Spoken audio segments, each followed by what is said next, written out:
अंगनवाड़ी कर्मी उद्दिष्ट शिक्षामूलक भिडियो रे आपनको स्वागत। एही भिडियो माध्यम रे आपण शिशुक विकासर अनुध्यान श्याम अतिशय पुष्टिहीन, म्याम मध्यम पुष्टिहीन एवं SUW अति कम ओजन शिशु माननकु उपयुक्त पुष्टिसार जोगाण, अभिभावक माननकु परामर्श एवं अंगनवाड़ी केन्द्र रे दैनन्दिन कार्यकारिता एवं श्रृंखला व्यवस्था विषय रे शिखि पारिबे।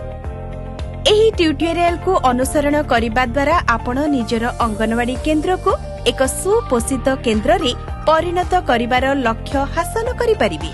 आसंतु आमे समस्ते मिसी शिशु मानकर सुंदर भविष्यत गढ़िबारे एक सक्रिय भूमिका नेबा। सर्भे रेजिस्टर रे थिबा जन्मरु 6 वर्ष बयसर समस्त शिशुक नाम पोषण ट्रैकर रे निश्चिंत भावे अंतर्भुक्त करांतु। मापा उपकरण ठीक थिबा निश्चिंत करी जन्मरु 6 वर्ष बयसर प्रत्येक शिशुंकर मासरे गोटिए थर ओजन एवं उच्चता माप करंतु। 2 वर्षरु कम बयसर शिशुंक लंब सोईथिबा अवस्थारे माप करंतु। 2 वर्ष एवं ताहाठारु अधिक बयसर शिशुंक उच्चता ठिया अवस्थारे माप करंतु।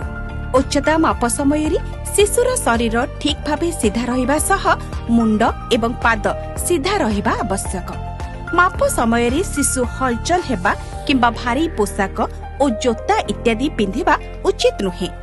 2 थर माप करी शेष मूल्य नोट करंतु। पोषण ट्रैकर रे माप मूल्य सठिक भावे एंट्री करंतु। केबे मध्य अनुमान किंबा धारणा भित्तिरे लेखिबे नाही। मॉड्यूल 8 अनुଯାयी मानुआल एवं डिजिटल ग्रोथ रेकर्ड नियमित भावे रखंतु, जहा द्वारा सामान्य वृद्धि सहजरे चिन्हट होई परिबो। जदि शिशुर वृद्धि अटकी जाए किंबा कौनसी समस्या देखा जाए तेबे तुरंत शिशु को VHSND किंबा ANM का निकट को पठांतु।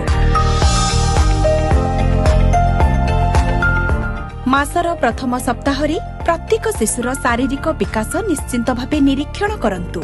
शिशुर ओजन ठीक थिले मध्य 2 पाद फुलुथिले शिशुटी श्याम बा अतिशय पुष्टिहीन शिशु भावे गणति करा जाए। VHSND रे चिन्हट होइथिबा समस्त शिशुंक पई ANM का द्वारा स्वास्थ्य परीक्षा एवं अंगनवाड़ी द्वारा शिशुर भोक परीक्षा करंतु। CMAM प्रोटोकॉल अनुଯାयी विपद संकेत जांच करंतु। CMAM रो 10टी पदक्षेप अनुसरण करंतु एवं फॉर्म उपयुक्त भावे पूर्ण करंतु। जदि शिशु को उच्च ज्वर, डायरिया सहित डिहाइड्रेशन किंबा बांती हुए, खाइबा को इच्छा करे नाही, तेबे तुरंत निकटस्थ PHC किंबा CHC अथवा NRC को रेफर करंतु। साम शिशु को CMAM कार्यक्रम रे 112 दिन पई तालिकाभुक्त करांतु। नियमित ओजन एवं उच्चता प्रति 15 दिन रे थरी नियंतु एवं 2 सप्ताह मध्यरे जदि ओजन वृद्धि न हुए किंबा कमी जाए तेबे सुपरवाइजर को अवगत कराई NRC को रेफर करंतु।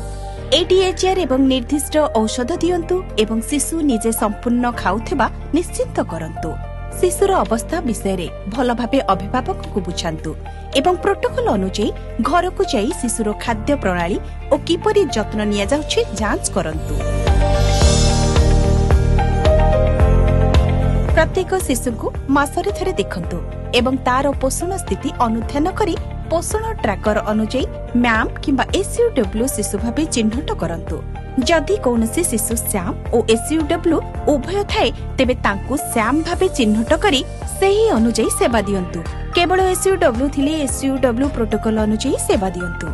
6 मासरु 5 वर्ष बयसर समस्त योग्य म्याम शिशु एवं 6 मासरु 6 वर्ष बयसर समस्त SUW शिशु को MSPY अधीन रे तालिकाभुक्त करंतु। MSPY सहायता तुरंत आरंभ करंतु एवं कौनसी विरति न रखी 75 दिन पर्यंत जारी रखंतु। 6 मासरु 3 वर्ष बयसर शिशुंक पई THR सहित MSPY सप्लीमेंट निर्देश अनुଯାयी दियंतु। 3 वर्षरु 6 वर्ष बयसर शिशु जो माने प्राक विद्यालय पई अंगनवाड़ी केन्द्र जाउथिबे सेमानको गरम रंधा खाद्य सहित MSPY सप्लीमेंट दियंतु।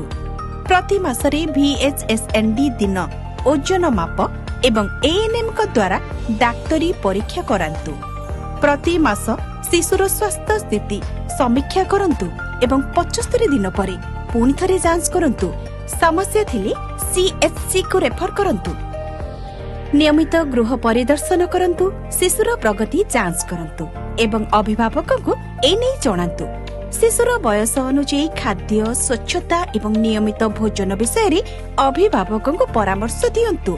75 दिन परे शिशुर ओजन साधारण हेले एवं परवर्ती पर्याय रे एहा साधारण रहिले ही शिशु सुधार होईछि बोली धराजिब।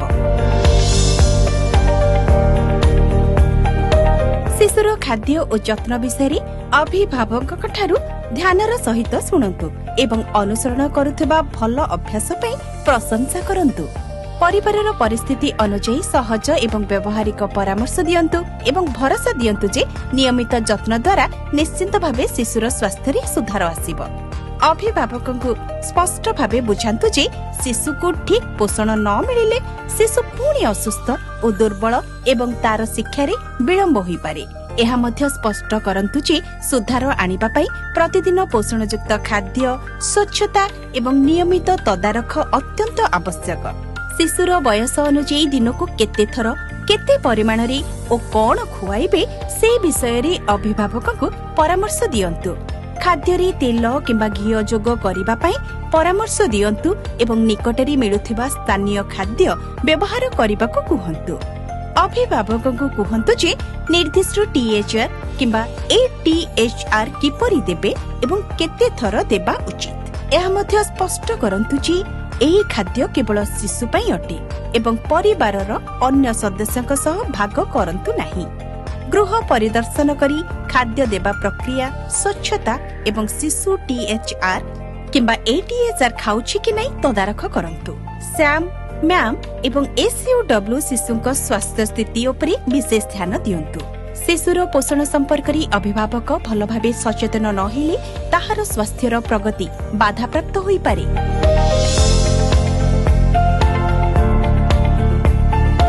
प्रतिदिन पोषण ट्रैकर री अंगनवाड़ी केन्द्र खोला थिबा एवं प्रत्येक शिशुक उपस्थिति मार्क करंतु।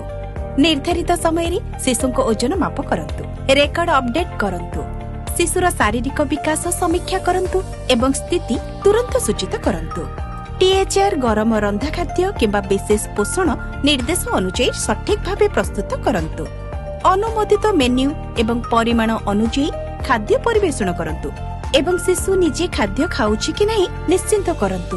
अंगनवाड़ी परिसर, बासन पत्र एवं पीवा पानी सबु बेले सफा रहिबा निश्चिंत करंतु। शिशु माने हाथ धुअंतु, सफा रुहंतु एवं तुरंत असुस्थ शिशु चिन्हट करंतु। प्रत्येक सैम, मैम एवं एसयूडब्ल्यू शिशुक पई अति कमरी प्रति 2 सप्ताह रे थरे गृह परिदर्शन करंतु। एही समय रे खाद्य देबा प्रक्रिया, स्वच्छता एवं प्रतिदिनर जत्न अभ्यास अनुध्यान करंतु। सैम शिशुंकठारी कौनसी समस्या देखादिले तुरंत सुपरभाइजर एवं एएनएम को अवगत करंतु।